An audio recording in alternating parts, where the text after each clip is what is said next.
Okay, so, I'm gonna do a reaction video. I haven't done one of these in a little while. Well, not one that was able to be uploaded. See, I did two for the two Beetlejuice videos that could not be uploaded. They were uploaded and instantly blocked. It was for the movie and then also the musical and what was the third one? I know the second video wasn't just the musical. Anyways, sorry. Off topic.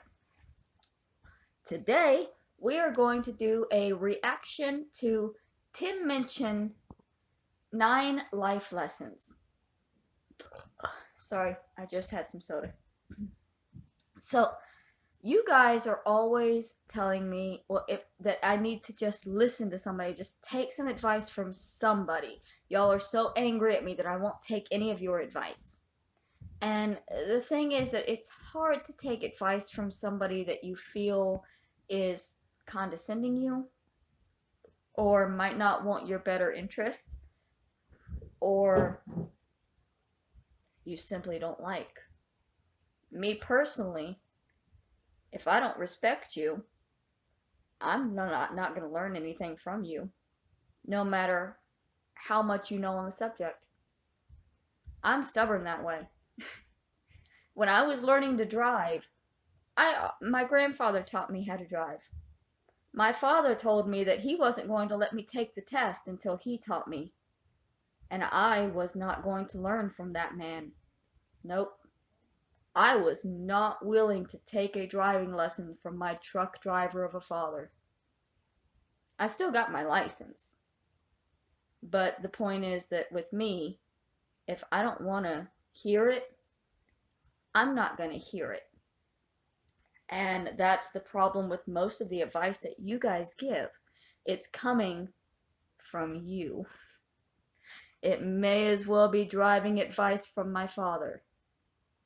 It's not that it's not good advice. It's that I have no faith in you. You've all put me down so much and tried everything to stop me from just existing. So, one person that I am willing to take advice from is Tim Minchin. I've been watching his videos recently. I've known about him for a while. I love Broadway musicals, and Tim Minchin wrote Matilda, which I absolutely adore. So I think he also did, I think he said he was going to do Groundhog Day, if that one did. Anyways, so we are going to watch this video called Life Lessons, 9 Life Lessons from Tim Minchin, and maybe I will learn something. Maybe y'all will learn something. If anybody out there is new to my channel and would like to help me out in the whole survival thing that I've been trying to do for a while here, I have a PayPal. PayPal me / Adrasdea. Here, hold on. I have a prop. It's my purse. Oh, it's backwards. How do I mirror? Can I do that?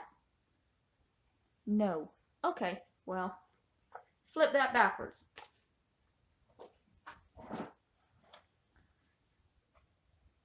And let's go. Ladies and gentlemen, please welcome Mr. Tim Minchin. I need resize. Hold on. Okay, so I should have done that before. I thought I did. That's why the thing was over to the side. But I guess that thing wasn't. Okay, hold on. Go away, lines. Thank you. I could pause it, but I don't respect you guys enough. How's that feel?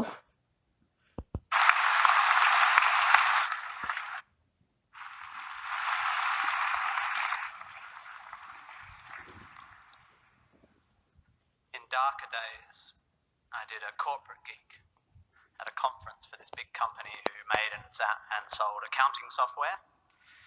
In a bid, I presume, to inspire their salespeople to greater heights, they'd forked out 12 grand for an inspirational speaker who was this extreme sports guy who had had a couple of his limbs frozen off when he got stuck on a ledge on some mountain.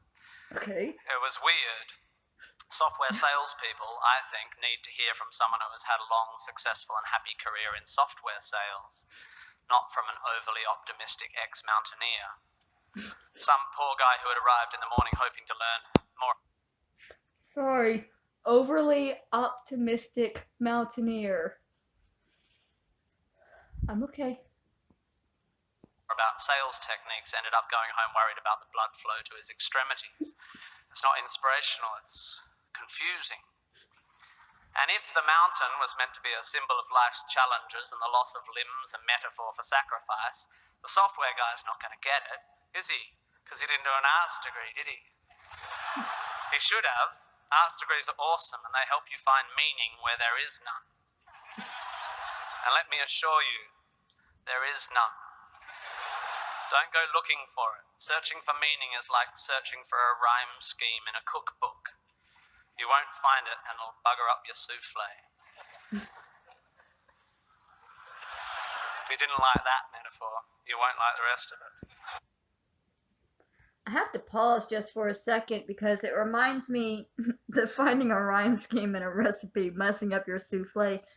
There have been religious leaders who read the Bible specific ways, like looking for words that go together but aren't together.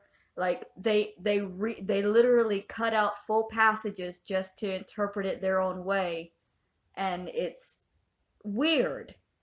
Just like he's talking about, if you have a recipe, you would just read the recipe. You wouldn't try to find something unique and special in it. But there's people that do that with the Bible and then control other people's lives with it. Point being, I'm not an inspirational speaker. I've never lost a limb on a mountainside, metaphorically or otherwise, and I'm certainly not here to give career advice because, well, I've never really had what most would consider a job. Same. However, I have had large groups of people listening to what I say for quite a few years now, and it's given me an inflated sense of self-importance. So I will now, at the ripe old age of 37.9, bestow upon you 9 life lessons. Same as me, To 37. echo, of course, the 9 lessons of carols of the traditional Christmas service, which is also pretty obscure. You might find some of this stuff inspiring, you will definitely find some of it boring, and you will definitely forget all of it within a week. And be warned, there will be lots of hokey similes and obscure aphorisms which start well, but end up making no sense. So listen up or you'll get lost, like a blind man clapping in a pharmacy trying to echolocate the contact lens fluid.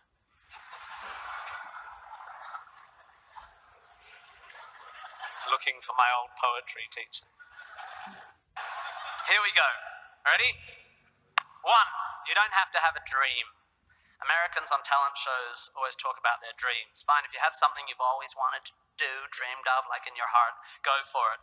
After all, it's something to do with your time, chasing a dream. And if it's a big enough one, it'll take you most of your life to achieve, so by the time you get to it and are staring into the abyss of the meaninglessness of your achievement, you'll be almost dead, so it won't matter. I never really had one of these dreams, and so I advocate passionate dedication to the pursuit of short-term goals. Be micro-ambitious. Put your head down and work with pride on whatever is in front of you. You never know where you might end up. Just be aware the next worthy pursuit will probably appear in your periphery, which is why you should be careful of long-term dreams. If you focus too far in front of you, you won't see the shiny thing out the corner of your eye. Right? Good. Advice, metaphor. Look at me go. 2. Okay. Don't seek happiness. Happiness is like an orgasm. If you think about it too much, it goes away.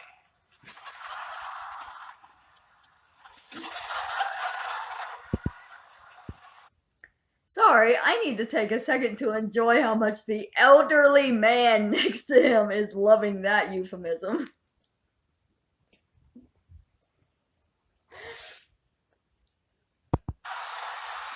Keep busy and aim to make someone else happy, and you might find you get some as a side effect. We didn't evolve to be constantly content. Contented Homo erectus got eaten before passing on their genes. 3. Remember, it's all luck. You are lucky to be here. You are incalculably lucky to be born, and incredibly lucky to be brought up by a nice family that helped you get educated and encouraged you to go to uni. Or if you were born into a horrible family, that's unlucky and you have my sympathy, but you are still lucky. Lucky that you happen to be made of the sort of DNA that went on to make the sort of brain which, when placed in a horrible childhood environment, would make decisions that meant you ended up eventually graduating uni. Well done you for dragging yourself up by your shoelaces, but you were lucky. You didn't create the bit of you that dragged you up. They're not even your shoelaces. I suppose I worked hard to achieve whatever dubious achievements I've achieved, but I didn't make the bit of me that works hard. And any more than I made the bit of me that ate too many burgers instead of attending lectures when I was here at UWA. Understanding that you can't truly take credit for your successes, nor truly blame others for their failures, will humble you and make you more compassionate. Empathy is intuitive, but is also something you can work on intellectually. 4. Exercise.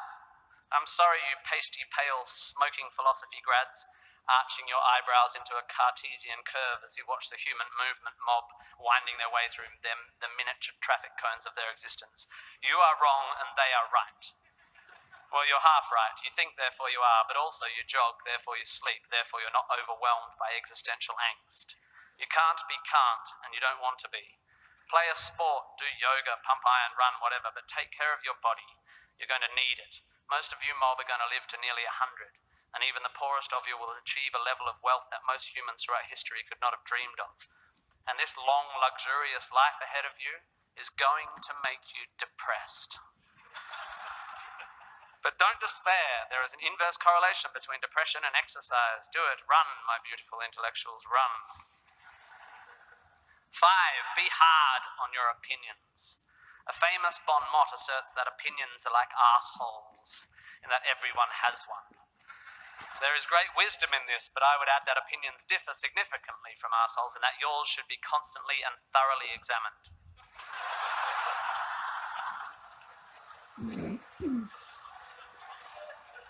Constantly. I used to do exams in here. It's revenge. We must think critically and not just about the ideas of others. Be hard on your beliefs. Take them out onto the veranda and hit them with a cricket bat. Be intellectually rigorous. Identify your biases, your prejudices, your privileges. Most of society's arguments are kept alive by a failure to acknowledge nuance. We tend to generate false dichotomies and then try to argue one point using 2 entirely different sets of assumptions, like 2 tennis players trying to win a match by hitting beautifully executed shots from either end of separate tennis courts. By the way, while I have science and arts graduates in front of me, please don't make the mistake of thinking the arts and sciences are at odds with one another. That is a recent, stupid, and damaging idea. You don't have to be unscientific to make beautiful art, to write beautiful things. If you need proof, Twain, Douglas Adams, Vonnegut, McEwen, Sagan, Shakespeare, Dickens, for a start.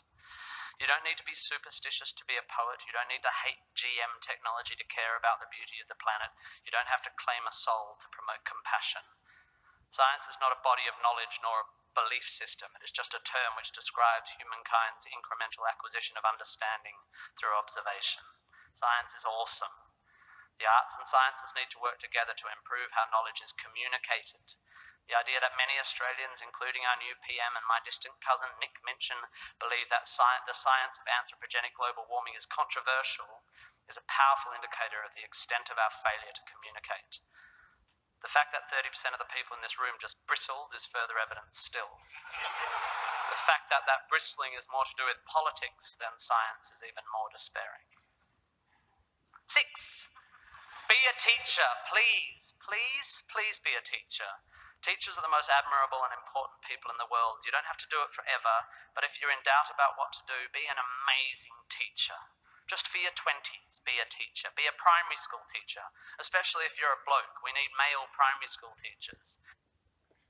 Pause for a second. I have a friend who I went to high school with who is a teacher. I believe she teaches kindergarten.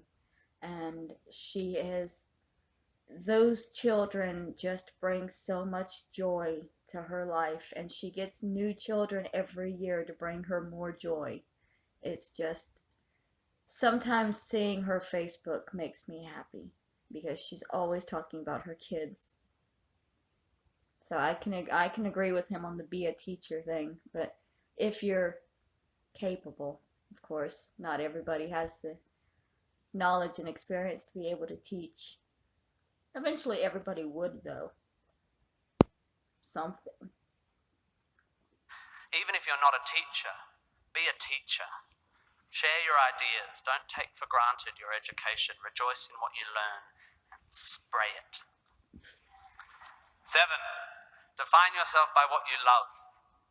I found myself doing this thing a bit recently where if someone asks me what sort of music I like, I say, well, I don't listen to the radio because pop song lyrics annoy me. Or if someone asks me what food I like, I say, I think truffle oil is overused and slightly obnoxious. And I see it all the time online, people whose idea of being part of a subculture is to hate Coldplay or football or feminists or the Liberal Party. We have a tendency to define ourselves in opposition to stuff. As a comedian, I make my living out of it.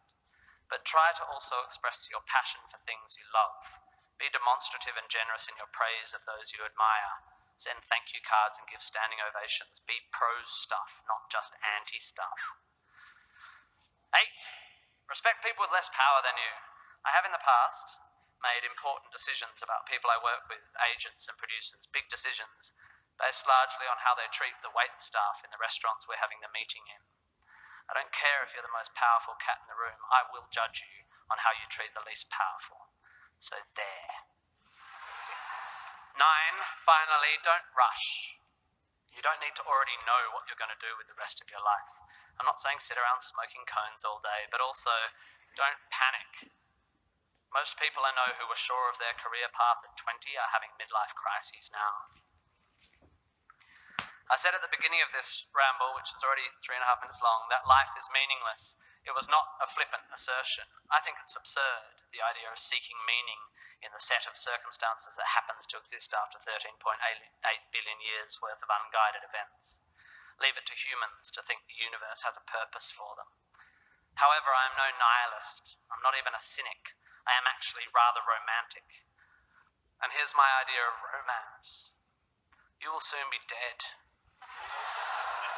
Life will sometimes seem long and tough, and God, it's tiring.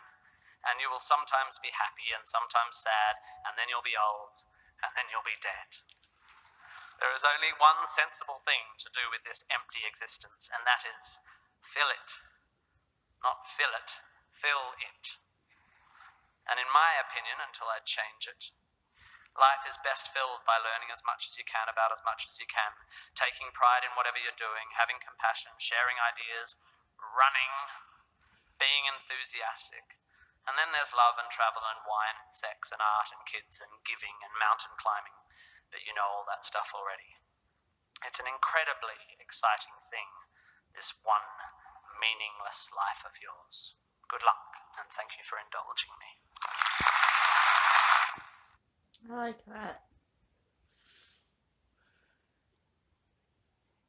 I think what I take most from it is you don't have to have a dream, which is good because I never had one. That was 9 life lessons by Tim Minchin. I hope you guys took something from it.